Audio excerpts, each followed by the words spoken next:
holiday parties at Walt Disney World, are they worth it? How do you kind of plan for the evening? What are my best tips and tricks? And I'm really glad that you're here.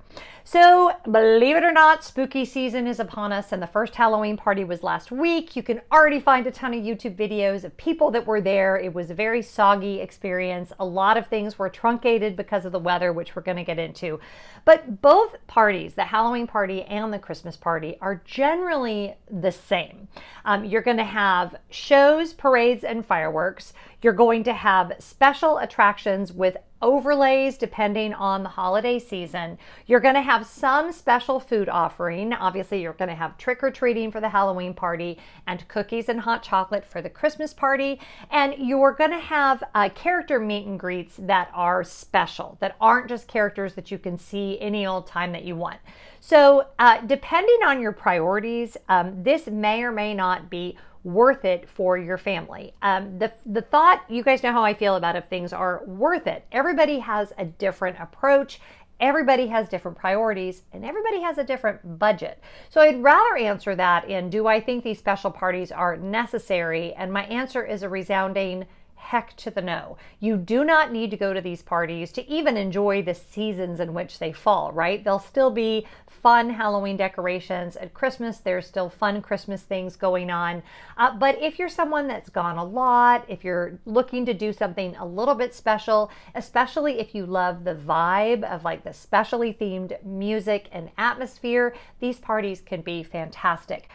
Do not pay the money for these parties if your main goal is to ride rides. I think that is a terrible use of your time during these parties, and I just don't think there's no value there when you can use Lightning Lane, you could get to the parks early, you could stay late. Like, there's things you can do to ride rides that aren't going to cost you as much as these party tickets, especially if you have a family. The first time we attended the Christmas party, it was not long after my dad passed, and it was kind of like we were all trying to make ourselves feel better, and all 6 of us went, my 5 and my mom. So even though the party was not nearly as expensive then as it is now, it was still a very large line item, and I had 0 regrets. I had never attended a party. My eyes were sparkling the entire time.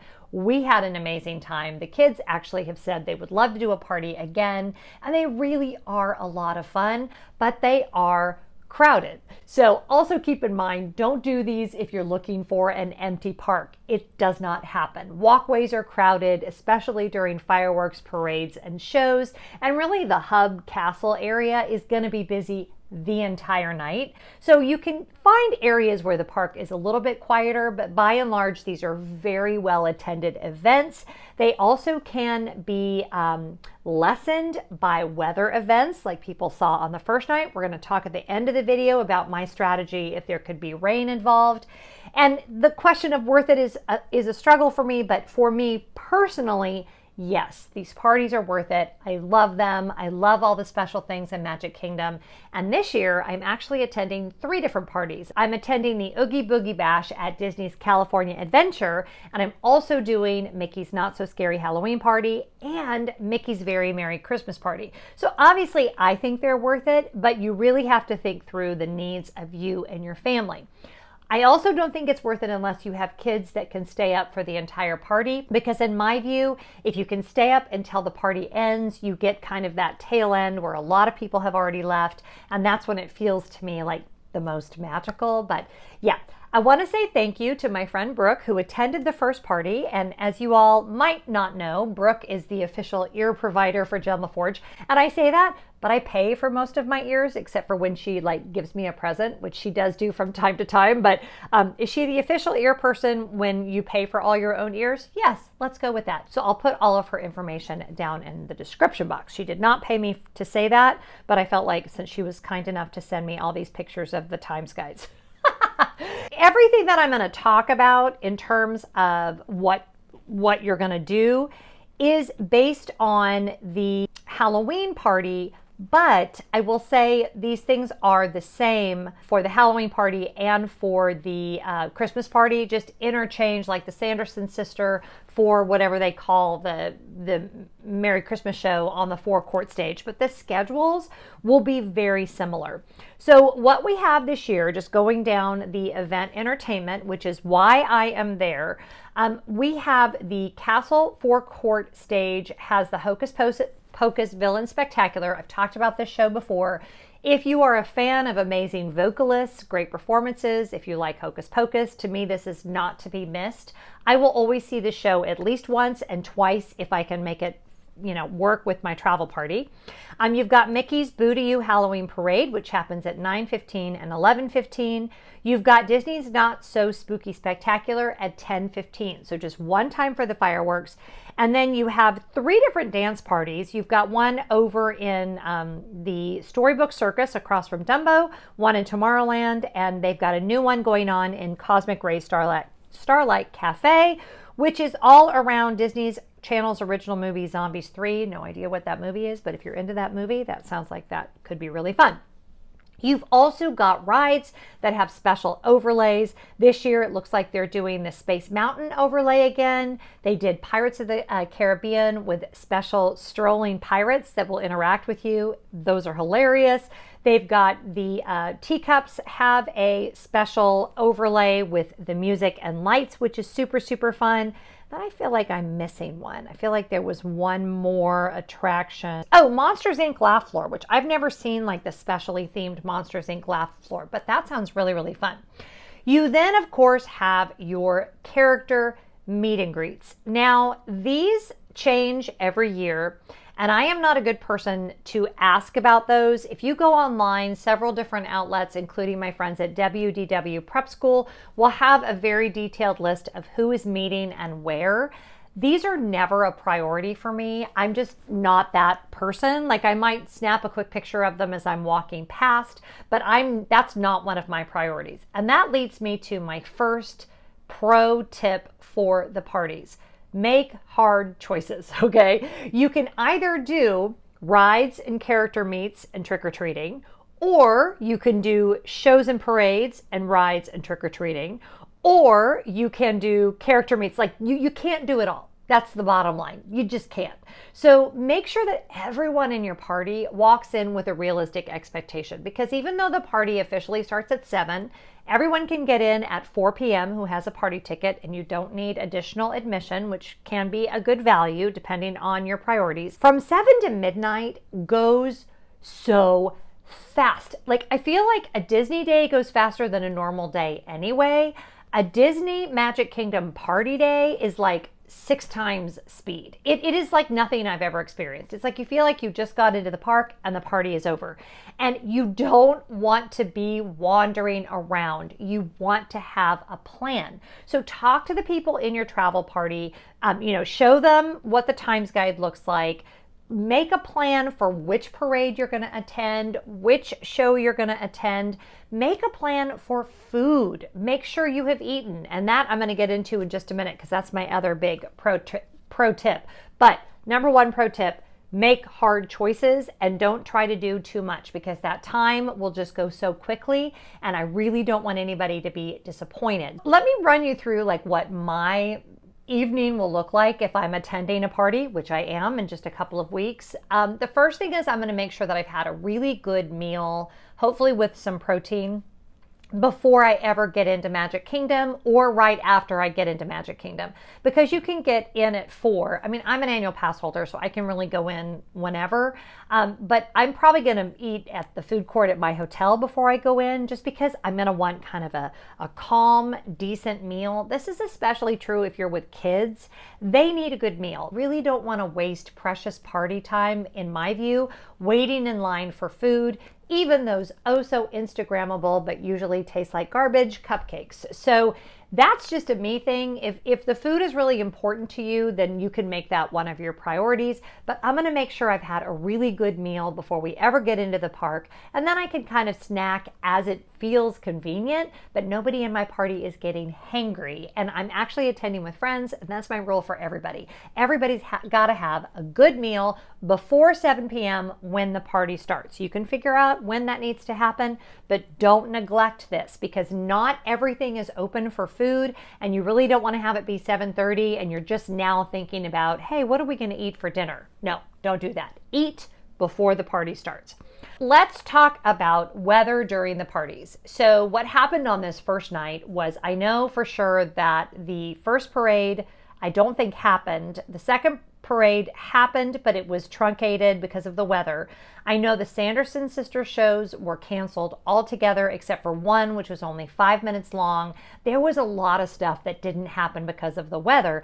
And that is one problem with these parties. If it rains, and I just experienced this last Christmas, there are a lot of things that just don't go on as planned, and it can be very disappointing. So when you look at the weather forecast for that night, I generally recommend the second parade and the later shows because they're less crowded.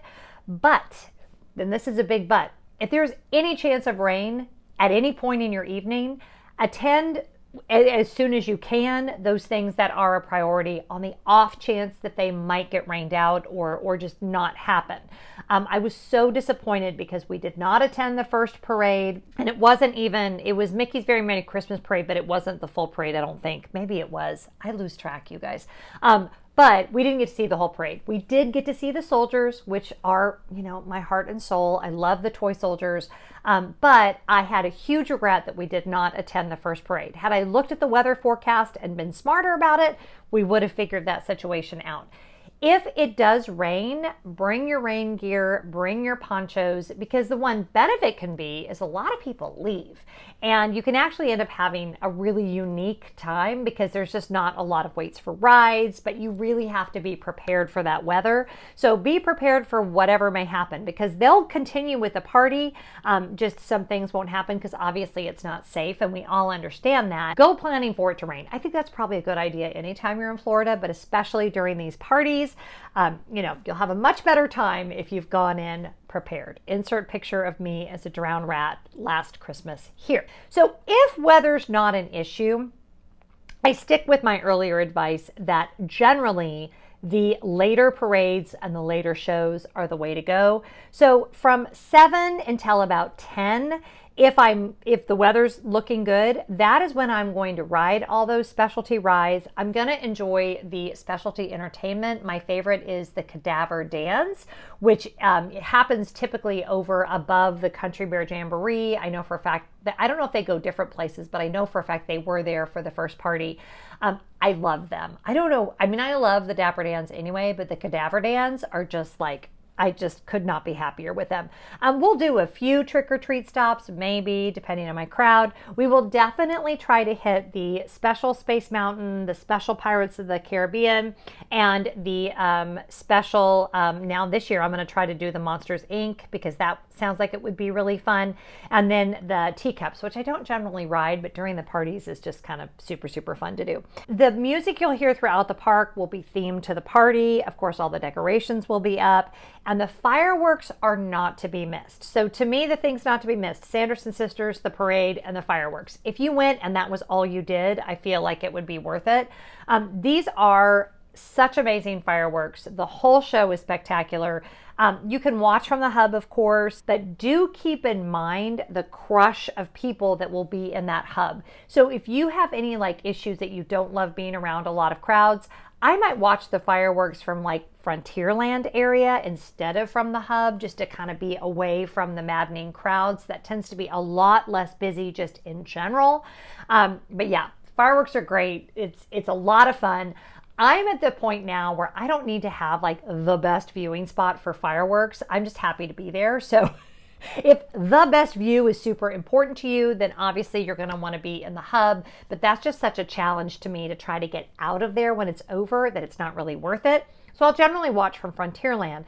But then I'm going to very slowly and leisurely make my way over to the forecourt stage so that I can watch the 10:45 Sanderson Sisters show, and then probably just plant myself right there and watch the 11:15 parade, and then probably watch the midnight Sanderson Sisters show. Now, if there is a particular ride that had a really long wait all night and the people in my group want to go ride it, after the second parade, we'll try to be positioned in a place so we can easily get to that ride, because if you are in line when the park closes, assuming the ride is operating, they will allow you to ride. So that's a great strategy for like the very last thing, to have that one special ride that everybody wants to ride.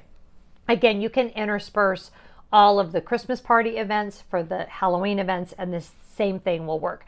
The only way I feel like you can really do these parties wrong is if you go in with no plan, and if you have no idea what time things are happening. People do stake out spots for the parade very, very early, and I'm not going to get into like the best viewing spots, because again, I've seen it multiple times. My favorite is to be positioned somewhere close to the castle, because I find right there is where I get the best view of the waltzing ghosts and also the gravediggers, and I absolutely love them, but sometimes that's not possible. You can also view from Frontierland, but I really like to view it right there, and I just deal with the crowds, as you know, as one does.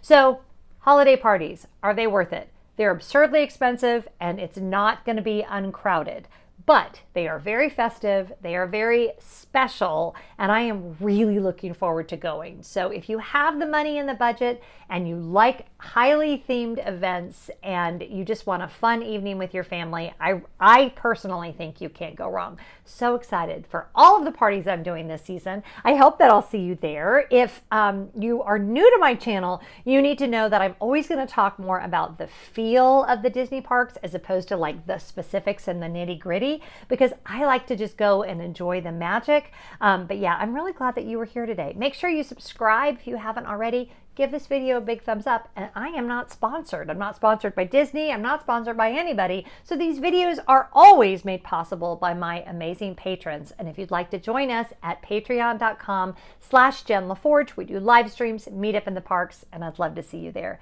Have a great day. Whatever you're doing, be really good to each other, and I'll see you next time. Bye.